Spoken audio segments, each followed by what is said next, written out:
द्वितीय विवरण 31 पर्व। अनंतर मूसा जाई समुदाय इस्राएल को यही कथा कहले। पुणी से सेमानंकु कहले, आज मोहर बयस 120 वर्ष, मु आउ बाहर भितर जाई आसी पारु नाही। आ सदाप्रभु मते कहि अछंती, तुम्हे एई जर्दन पार होई जीव नाही। सदाप्रभु तुम्ह परमेश्वर आपे तुम्हार अग्रगामी होई पार होई जिवे। से तुम्ह सम्मुखरु एई गोष्ठी लोकमानकु नाश करिवे और तुम्हे सेमानकु अधिकार करिव। सदाप्रभुଙ୍କ आज्ञा अनुसार जियोशुआ तुमर अग्रगामी होई पार हेबे। पुणी सदाप्रभु इमोरिय मानक सिहोन और ओग नामक राजा मानकु नाश करी सेमानक प्रति और सेमानक देश प्रति जे रूपे कले एमानक प्रति से रूपे करिवे। पुणी सदाप्रभु तुम्हामानक सम्मुखरे सेमानकु समर्पण करिवे। तहिरे मु जे सब आज्ञा तुम्हामानकु आदेश करिअछि तदनुसारे तुम्हे माने सेमानक प्रति करिव। बलवान और साहसिक हुओ, भय कर नाही, ये वा सेमानक सकाशु त्रासयुक्त हुओ नाही, कारण सदाप्रभु तुम परमेश्वर से आपे तुम संगे गमन करुअछंती। से तुम प्रति निरस्त हेबे नाही, ये वा से तुमको त्याग करिवे नाही। एथिरे मूसा जियोशुआ को डाकी समुदाय इस्राएल को साक्षातरे ताहांको कहिले, बलवान और साहसिक हुओ, जेहेतु सदाप्रभु सेमानकु जेउ देश देवा पाई सेमानकु पूर्वपुरुष मानक निकटरे शपथ करथिले सेई देश को तुमे एई लोकंक सहित जीव आउ तुम्हे सेमानकु ताहा अधिकार कराइब। पुणी सदाप्रभु से आपे तुमर अग्रगामी होई गमन करुअछंती। से तुमर संगी हेबे, से तुम प्रति निरस्त हेबे नाही, किए वा तुमको त्याग करिवे नाही। भय कर नाही कि हताश हुओ नाही। अनंतर मूसा ए व्यवस्था लेखि सदाप्रभुको नियम सिंधुक बाहक लेवीय याजक मानकु और इस्राएल समस्त प्राचीन वर्गଙ୍କ ठारे समर्पण कले। पुणी मूसा सेमानकु आज्ञा देई कहिले, प्रत्येक 7 वर्ष शेषरे ऋण क्षमार वर्षर निरूपित समय पत्रकुटीर पर्वरे जेतेबेले समुदाय इस्राएल सदाप्रभु तुम परमेश्वरଙ୍କ मनोनीत स्थान रे ताहांक सम्मुखरे उपस्थित हेबे, सेतेबेले समस्त इस्राएल साक्षातरे सेमानक कर्णगोचर रे तुमे एई व्यवस्था पाठ करिवो।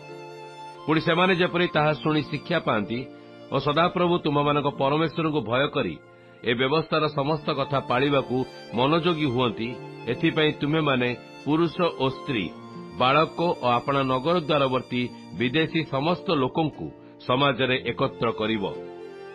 तहिरे सेमानक जो संतानगण एसबु जानि नाहांती सेमाने ताहा शुणिबे और जानिबे।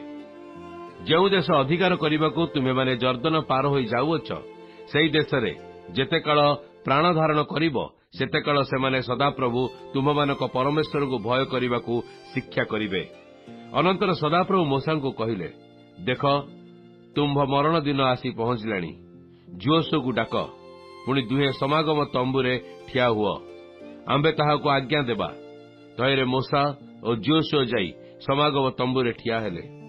एथिरे सदाप्रभु सेई तंबुरे मेघस्तंभ मध्यरे दर्शन देले और मेघस्तंभ तंबु द्वार उपरे स्थिर होई रहिला।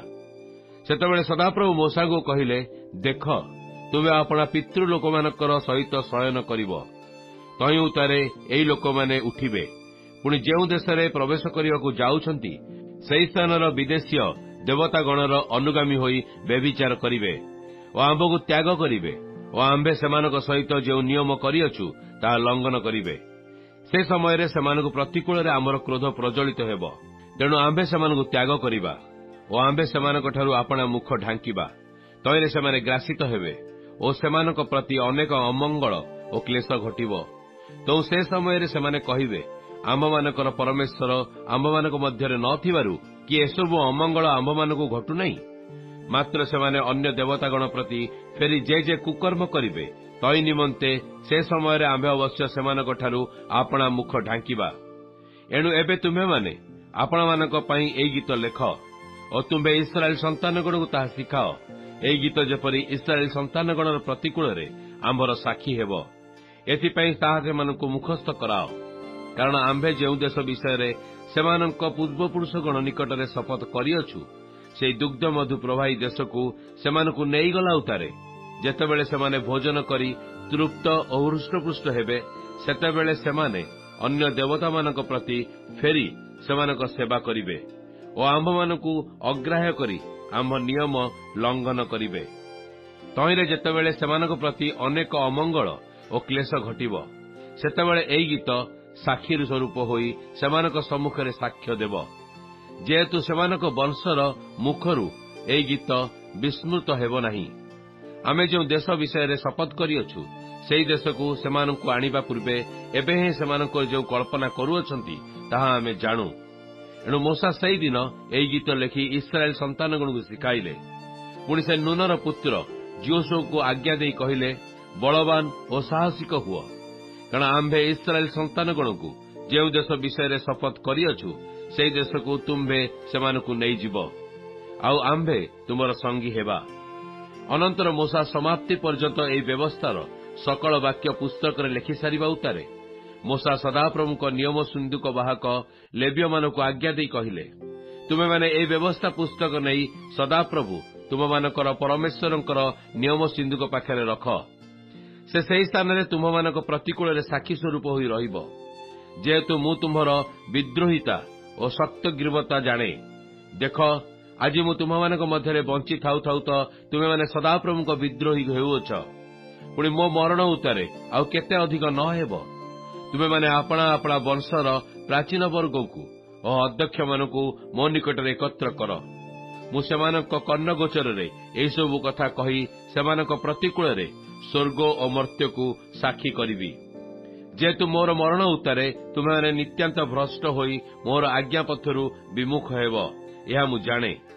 ତୁମେମାନେ ଆପଣମାନଙ୍କର ହସ୍ତକୃତ କର୍ମ ଦ୍ୱାରା ସଦାପ୍ରଭୁଙ୍କୁ ବିରକ୍ତ କରିବା ପାଇଁ ତାହାଙ୍କ ସାକ୍ଷାତରେ ଦୁଷ୍କର୍ମ କରିବ। ତହିଁ ସକାଶୁ ଶେଷ କାଳରେ ତୁମମାନଙ୍କ ପ୍ରତି ଅମଙ୍ଗଳ ଘଟିବ। ଏ ଉତ୍ତାରେ ମୋଶା ଇସ୍ରାଏଲର ସମସ୍ତ ସମାଜର କର୍ଣ୍ଣଗୋଚରରେ ଏହି ଗୀତର ବଚନ ସବୁ ସମାପ୍ତି ପର୍ଯ୍ୟନ୍ତ କହିଲେ, ଯଥା